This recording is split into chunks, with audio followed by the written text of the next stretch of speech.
Welcome, today I am with REALME GT Master Edition and I will show you how you can change this theme of your always on display. So first, open the settings, find always on display, scroll down at the bottom and go for the always on display one more time. As you can see here, we got a lot of custom patterns. You can pick wherever you want, honestly. You got also the text and the image, digital clocks, analog. I would like to go for this, for this text and the image.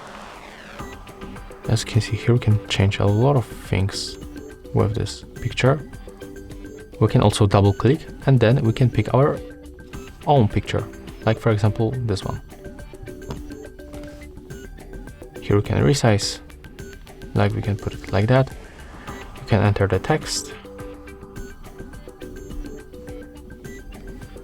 click here outside to confirm. You can change color of this text, change position, location, you can change size. Click apply to confirm and take a look. As you can see, it's finished. If you find this video helpful, remember to leave a like, comment and subscribe.